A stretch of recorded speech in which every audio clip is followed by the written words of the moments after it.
Newcastle United are making moves in the transfer market. I'm gonna be real. I've been looking on the internet and I've just been seeing this club is just moving forward and they are to be feared next season. Certainly for those teams at the top, I think they could definitely go for the Premier League title. Well, before I begin, if you are new here, please hit the subscribe button and the like as well. It'd be greatly appreciated. But let us just start here. A report coming out by a pretty, credible source, Luke Edwards, that works for the Telegraph. He says Newcastle are 3 of PSR concerns, having sold Miguel Almiron, Lloyd Kelly in January, and are expected to embark on an ambitious summer recruitment mission as soon as the transfer window opens. And if you don't want to see the success of Newcastle, this is absolutely bad news for you, because one of the things that was stopping them spending money initially was PSR, was balancing the books. Now they've done that. Now they're free to spend with the owners they've got. It's going to be it's just going to be so scary for every Premier League team involved. And with Eddie Howe, I certainly think they could go for a title. I really, really do believe that. But let's get on to what moves Newcastle United are already making. And the first one is a here we go from Fabrizio Romano. I've been wanting to talk about this guy, and it is Newcastle have completed the signing of Antonio Cordera from Malaga on a free transfer. Announcement is set to take place soon for the 18-year-old, and he rejected Barcelona and Real Madrid to come and work for Eddie Howe in Newcastle. That is just massive news. It really is massive news that an 18-year-old is willing to make that jump to Newcastle over Barcelona and Real Madrid. And it showed the changing of the guard, And I was looking a bit into him, He seems a really, really clever, nifty player. I like the look of him. Obviously, the plan is to slowly integrate him in. So he might be loaned out next season. He'll get a chance on pre-season as well.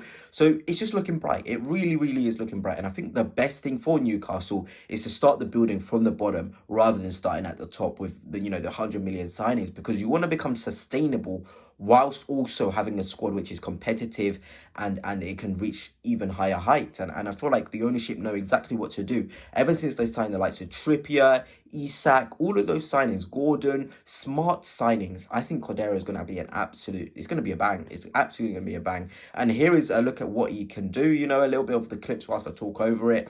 You can tell he has the ability and the confidence to take on strikes. He's only recently just come into the first team. He's got quite decent stats, and he just seems assertive in his actions. In tight spaces as well, he can manipulate the ball, gliding past players. We talk about Anthony Gordon as the main left winger with Harvey Barnes. It's obviously going to be really hard for him to get into the side. He can play off the right as well, which is always a positive sign too. So, he's here to try and show and prove himself. And at 18 years old, Eddie Howe knows how to work with the young players.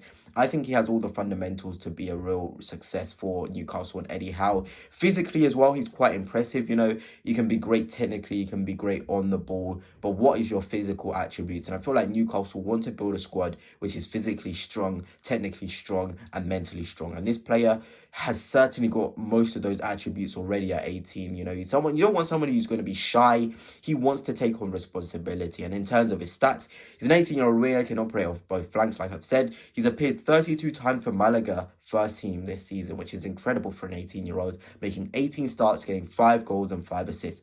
So all of those stats, you're good on the ball, off the ball play as well. He likes to press, but can you contribute in terms of raw stats and raw numbers? And he certainly can. 10 GA in 32 games, a goal and assist in pretty much every 3 games for a youngster playing your first season in professional football, whether that be in the second tier, which it is. It's still really, really good stuff. And I feel like Eddie Howe will definitely be able to turn him into a beast. But anyway, let's look at what Newcastle were looking for. Apparently, Luke Edwards, again, the Telegraph says a right-sided centre-half, a goalkeeper, a right winger are all the priority. Although the club would also like to add another striker to compete with Alexander Isak. So let us start at the back.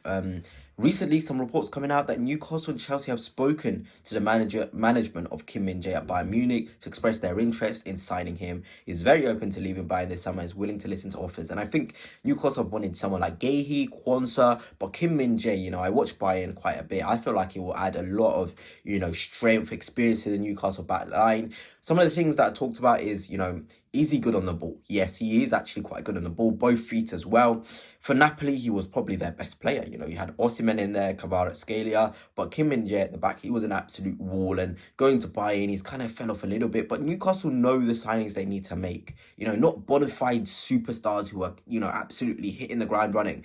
Isak, before he went to Newcastle, he only scored, I think, 5 goals that season. And everyone was like, He's not a goal scorer. He's not going to be a success. Look at him now. Kim-min-jae can be that. And at 26, he's the sort of age you want to now come in, be experienced, but with years ahead of you to make an impact at Newcastle. I think this will be really, really smart. And if Newcastle do get another centre-half, whoever that be, Kim, Kwanzaa, Gahey, all three are going to make a fantastic statement to the rest of the Premier League that Newcastle are really building from the back for success. James McAtee is also another name, apparently, from the Telegraph.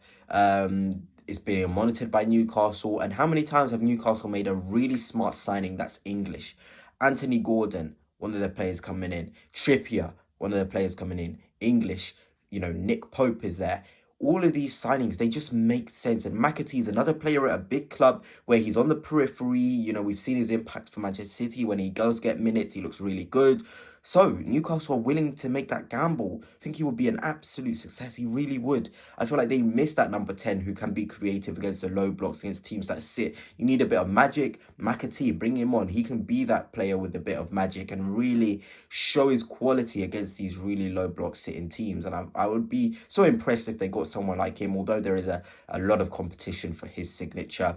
And of course, the striker situation. If Newcastle can pull off Delap and keep Isak, which I think they will, this will be absolutely massive. It really, really is. We see the success of Delap at Ipswich. He's doing a fantastic job. And Eddie Howe's sort of the perfect manager. You can even play Isak with Delap. There's so many different ways Newcastle can play, because ultimately as a team, you want different ways you can confuse and beat an opponent. Having Delap and Isak on the pitch at the same time could be another route to success. So I back this signing 100% if they can do it. Obviously, going to be stiff competition.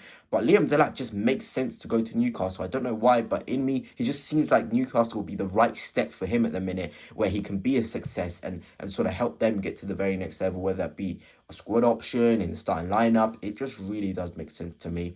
And then the goalkeeper situation, obviously, Nick Pope, I think the thing is his distribution. It really doesn't fill the back line with a lot of confidence. I rate him a fantastic shot stopper, by the way. I'm not going to attack him. But someone like Coble, he's young. He's played in the biggest of games, Champions League final. He's good with his feet. It makes sense again. There's a lot of talk about Trafford and all of these other goalkeepers. But, when you're looking at it here, Coble or Trafford or whoever they bring in, it's going to be a massive upgrade on Pope, and then you've got two great goalkeeper depth, whether it's Pope stays, De Bradford stays, whoever's the second choice keeper. I think it will be really, really good for Newcastle to get someone in like a Coble or a Trafford into the side. But yeah, ignore the Arsenal kit, although I would love to see Isak in an Arsenal kit. Never going to happen. But this is how I think Newcastle could be going into next season. I haven't talked about Mbeumo, but I feel as though some right winger like him, a Bakayoko, whoever it be, coming in, Newcastle will reach new levels. You look at Delap, second choice striker behind Isak in this squad. Gordon and Barnes is perfect left wing depth. They've got that spot on. Tonali, Joe Linton, perfect little players in there. McAtee, obviously in games where Newcastle maybe need to be a bit more defensive, you'll have Joe Linton instead of McAtee. But against low blocks, you can have a McAtee, Tonali, Bruno, midfield three with Miley in the rotation, Willock in the rotation. Longstaff might leave the club. I feel like it's probably the right time for him to do so. So that's a really strong, team. And you're looking at the back line, Hall, Target, maybe it's not the summer for a backup left back, so Target can do the job. You're looking at Botman and Byrne, two fantastic players. I feel like next season Botman's going to really take on the reins and become proper first choice. Then Kim-min-jae, whether it's Gahey, whether it's Kwanzaa in there. Obviously, I feel like Shah is phenomenal, by the way, but he is getting a bit older. And someone like Kim-min-jae, when he's on it, he's probably one of the best defenders in the world. Same with Shah. So you got two really top defenders there. You've got Livramento and Trippier. Then you've got Coble, Trafford, Pope, whoever it is. This is really good squad depth. Let me know, Newcastle fans, your thoughts on this. I was just drafting this up. I feel like this would be a really, really good way to go into next season. And who knows, we may be seeing the black and white Premier League trophy going to Newcastle next season if they do make such good additions like I have mentioned. But anyway, that's it for now. I hope you have enjoyed, and until next time, peace.